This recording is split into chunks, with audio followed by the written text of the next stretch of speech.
Peace. This is Brother Pharaoh coming at you again.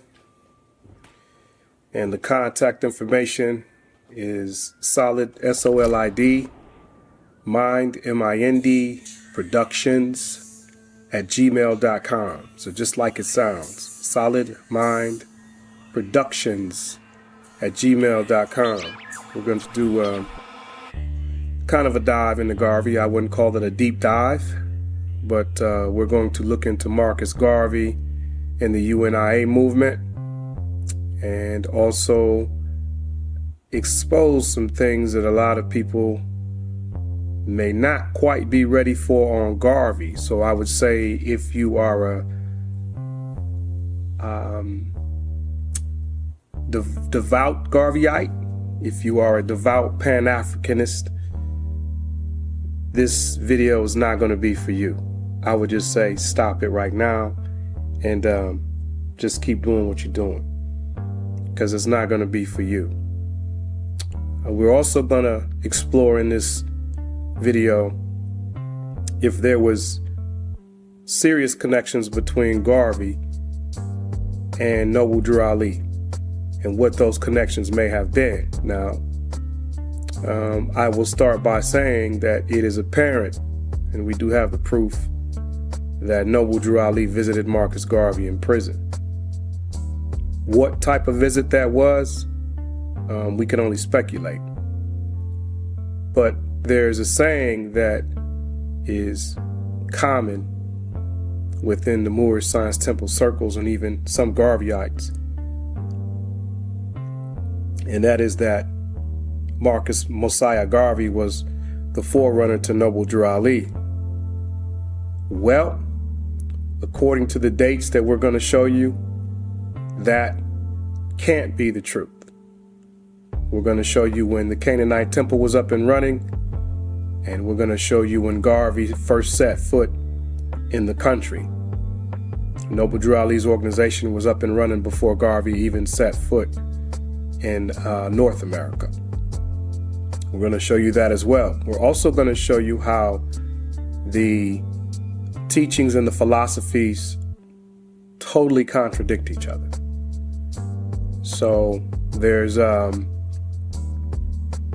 speculation about what type of relationship they had. It may have been through certain members that we can find the same names that were going back and forth between different organizations. However, Timothy Drew, also known as, some say Thomas Drew, some say Timothy Thomas Drew or Thomas Timothy Drew, also known as Drew Ali, also given the title as Noble Drew Ali. That was a title that was given to him, that he earned. Their philosophies are totally different. Noble Drew Ali taught you that pretty much, if you understand the etymology of language, that you are already in Africa, because it's a general term. He also taught that you, as a Moor or as a black, Negro, and colored, which are titles of chattel, that your nationality is here in the Americas, which is why he did the mandate in the Americas. He didn't do the mandate in Spain or overseas. Drew Ali taught you that you were from here, if you understand the teachings, and that the Moorish Empire expanded across the seas at one point, but the seat of the empire was here in the Americas even before the United States Corporation was established. So Drew Ali taught you that your estate was here in the Americas. So we're going to look at that as well. But first, we're going to look at some of the definitions of the word Negro and what Negro, black, and colored means.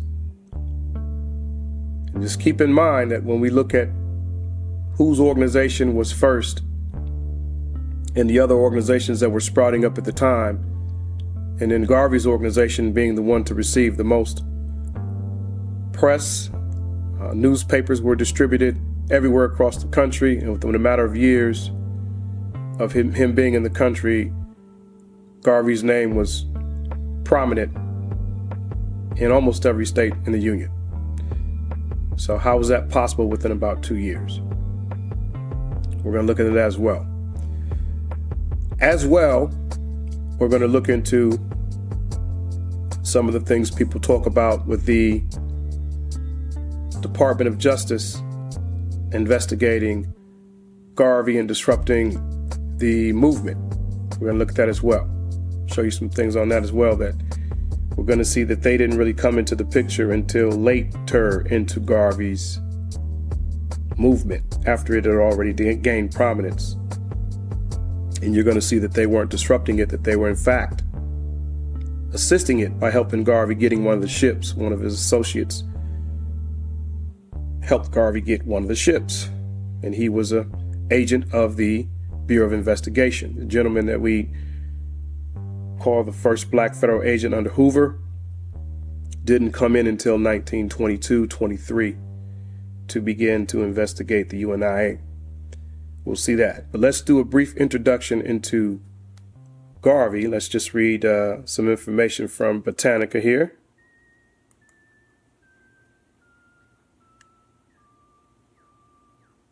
Sorry about that. We'll go back. And here it says, Marcus Garvey, born August 17th, 1887, St. Ann's Bay, Jamaica, died June 10th, 1940, London, England, and was a charismatic black leader who organized the first important American black national movement, 1919 through 1926. That date will change to 1917, some say 1915, but we'll show you by his words when he arrived. Based in New York City, Harlem. Garvey, largely self-taught, Garvey attended school in Jamaica until he was 14, after traveling in Central America and living in London from 1912 to 1914. He went to school in London. He went to Birkbeck University in London for 2 years. We'll cover that as well. A prominent university. He returned to Jamaica, where with a group of friends he founded on August 1st, 1914, the Universal Negro Improvement and Conservation Association and African Communities League, usually called the Universal Negro Improvement Association, which sought, among other things, to build in Africa a black governed nation. Failing to attract a following in Jamaica. That's very important. Garvey went to the United States, 1916. The reason why he went to the United States is because the Jamaicans at the time did not want to give up their nationality as Jamaicans and change it to Negroes. That is why he left Jamaica. His movement failed in Jamaica initially. It says Garvey went to the United States in 1916 and soon established branches of the UNIA in Harlem and other principal ghettos of the North. By 1919, the rising black Moses claimed a following of about 2 million.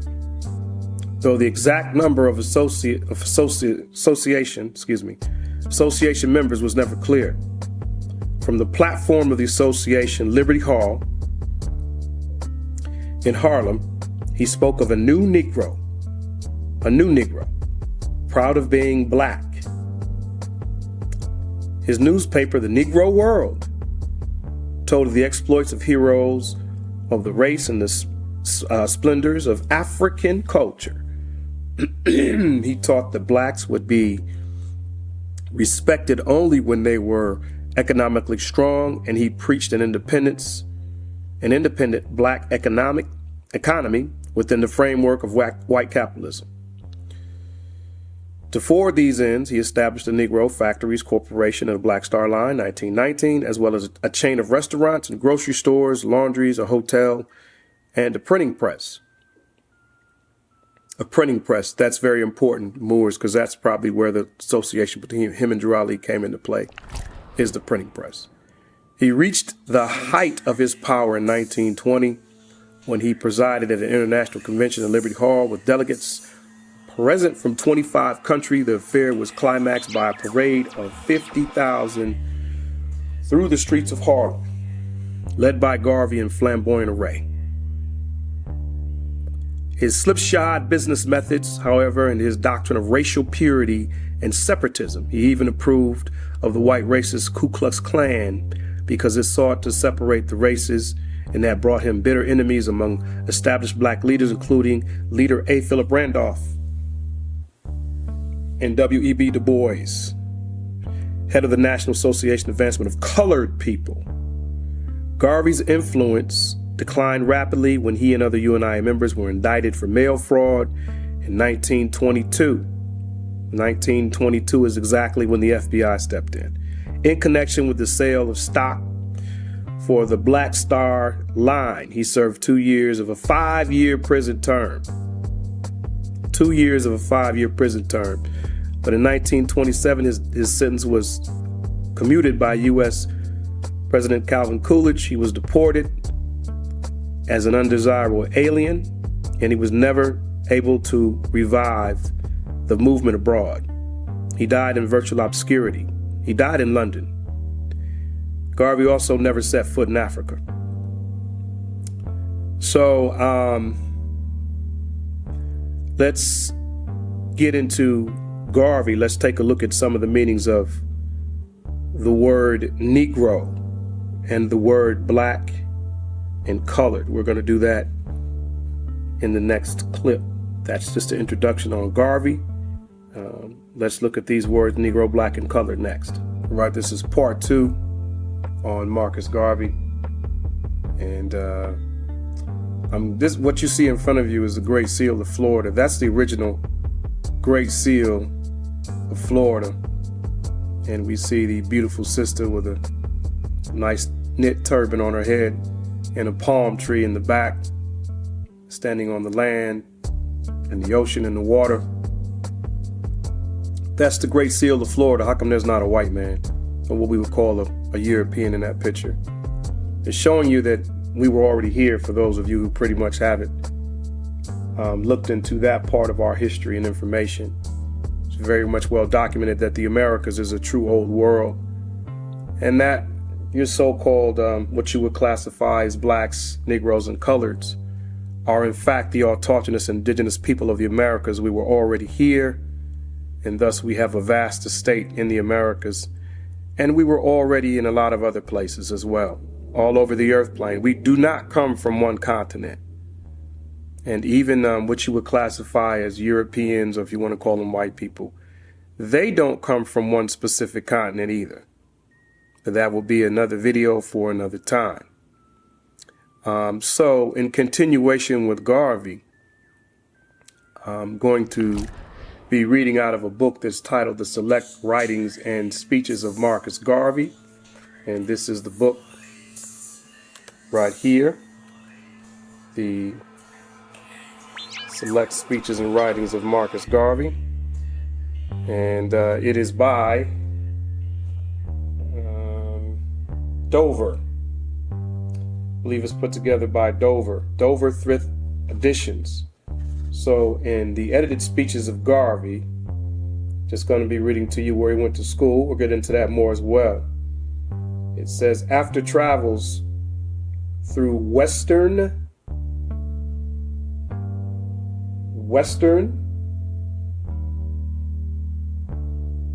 Europe, it says he returned to Jamaica in 1914. But prior to that, he had sailed to England in 1912.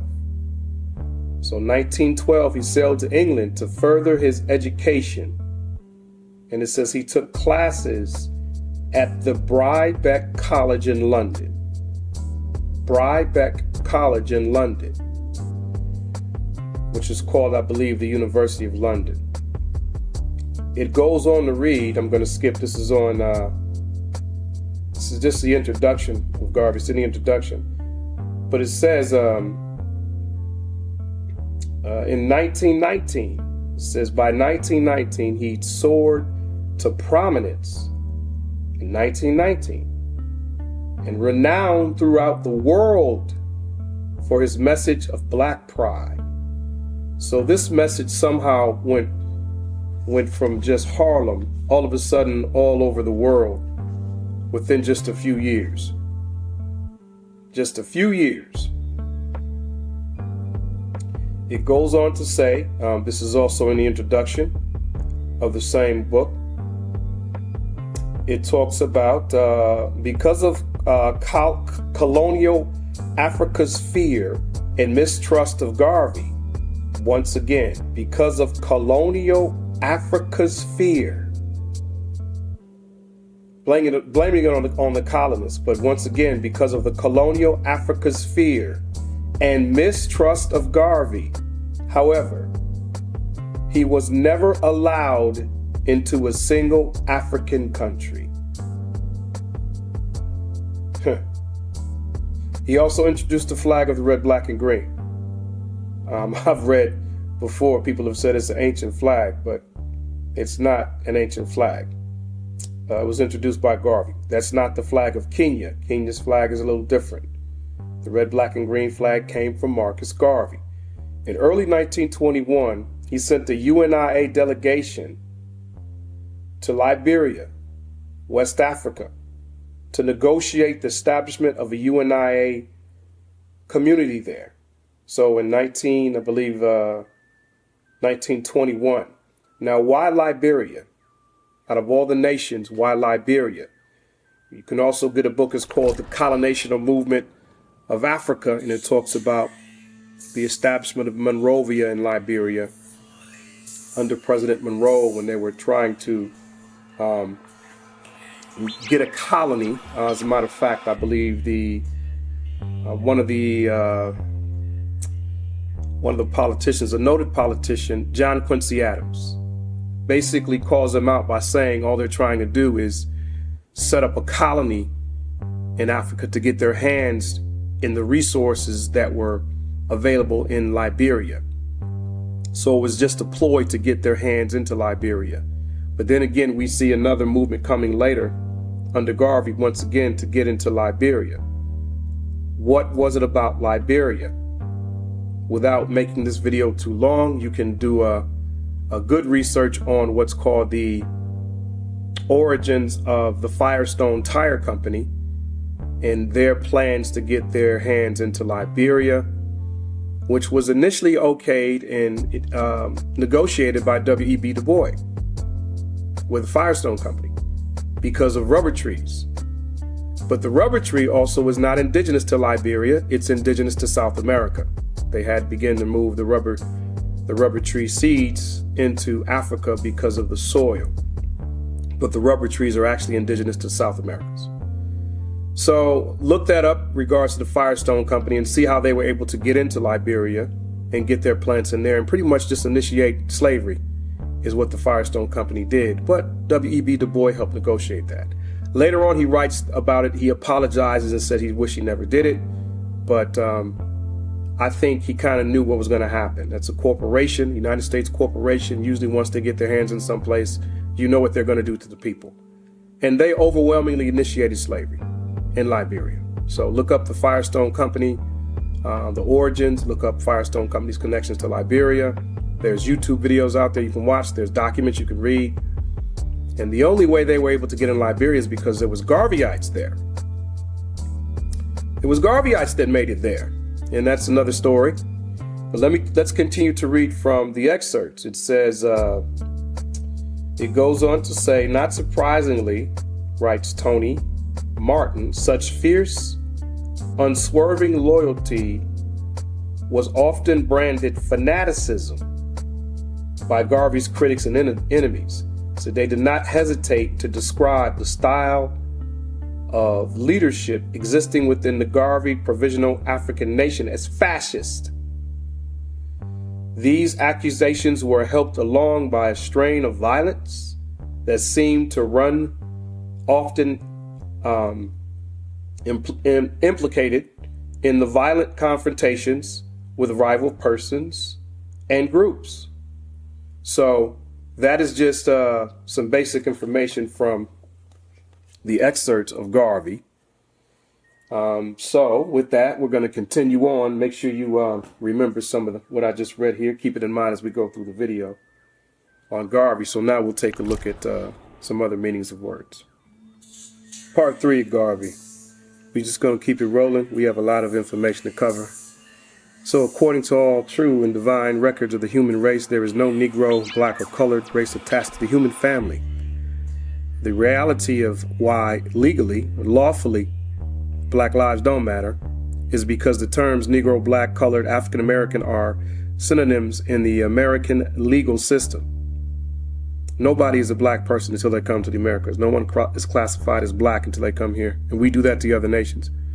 They are relics, badges, and incidents of slavery, okay, intended to mark a people as less than human so that the law of nations cannot protect that people. Instead, black people can be treated ambiguously under a customary law which says African American means slave or ex-slave or civilly dead person.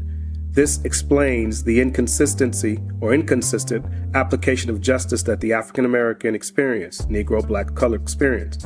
Other minorities do not experience these same inconsistencies because they have a nationality. In this era of time, these marks of slavery allow the citizens to treat blacks accordingly to their customary law, while we unwillingly think we have civil rights.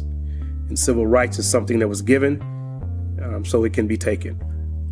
What is nationality? Why is it important? Nationality is a prerequisite to full citizenship in America and the world.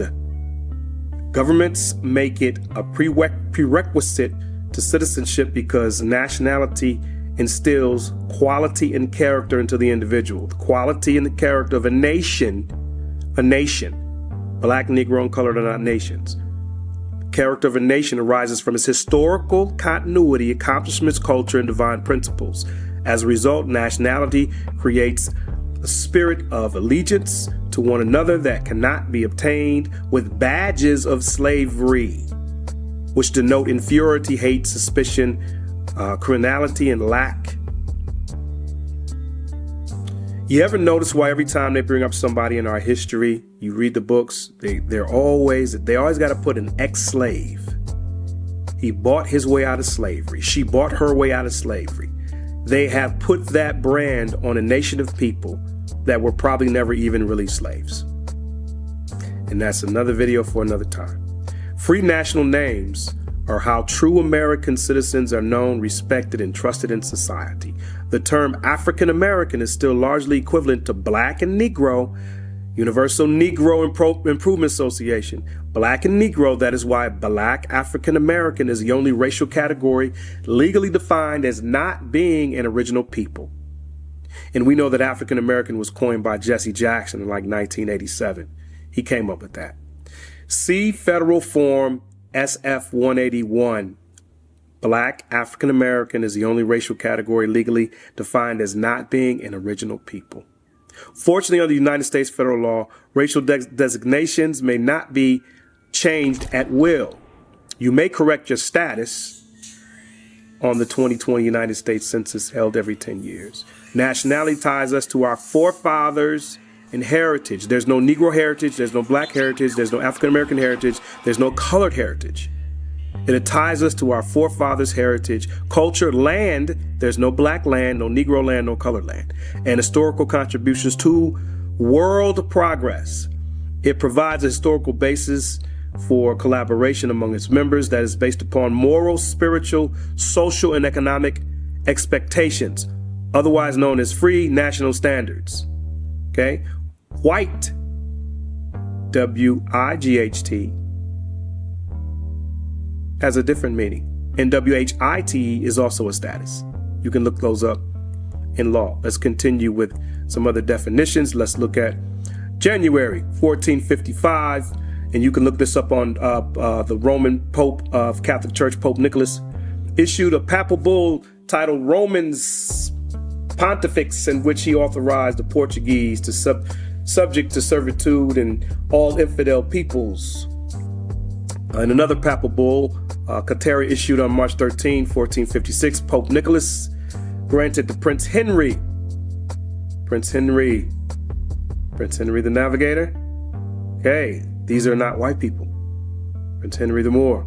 As Grand Master of the Order of Christ in Portugal, all lands and people discovered or conquered from Cape Bonjour in Africa to including the Indies. Therefore, even though the European invaders knew there were blacks settled and living in the Americas, built cultures and civilizations, of course, we use different words besides blacks, Indians, native, autochthonous, indigenous, they have the word black here. With all Africa continent, they kept these facts were well hidden. It was much easier and more deceptive to claim that all blacks in America came into the region after slavery. By doing so, they could easily claim these lands. By claiming that all blacks are from Africa, by doing so, they could easily claim the lands of the indigenous autochthonous peoples of the Americas, as well as the Indians, without the worry of having it retaken from them or contested in court by the descendants of these autochthonous individuals, autochthonous indigenous people who still exist today and are in fact a large portion of the 300 million, and they use the word blacks, in all Americas today. Yeah, if I get you to basically start to believe that you come from another continent, I can sneak up and steal your land and get your estate. And that's why Noble Drew Ali came and filed that mandate in 1927 in Havana, Cuba. 1929 in Havana, Cuba, about the mandate that the so-called indigenous people, autochthonous people of the Americas, known as blacks, Negro, and colored, mislabeled, are originally Moors, and they are the sole landlords of the lands from Argentina to Alaska and beyond. And he sent a copy to Philadelphia. It was filed. He sent a copy to Chicago, which you cannot get that copy. They will not show it to you, give it to you. But that's where Moors do their nationality through, the Americans, through the Moor Science Temple. First, there exists no nation of black Americans, nor is there a black American in any documented record the world over. Black Americans are what is referred to in law as a misnomer or collectively misnomers. As you well know, grammatically, black is an adjective and is not a proper noun. And it's a description as well. Socially and politically, black implies, here it is. You see that word? Civiliter mortus, which means dead in the eyes of law. It's Latin. Black American is not a nationality, nor is it a nation. Therefore, black has no political interest nor powers in the free national constitution that was prepared for all free national beings. Remember that these terms, black, Negro, and colored, were used to denationalize people, and they don't refer to complexion. There is a such thing as a white Negro, and the word white Negro was used commonly and very often in a lot of documents. Here we go. The brother Malcolm X.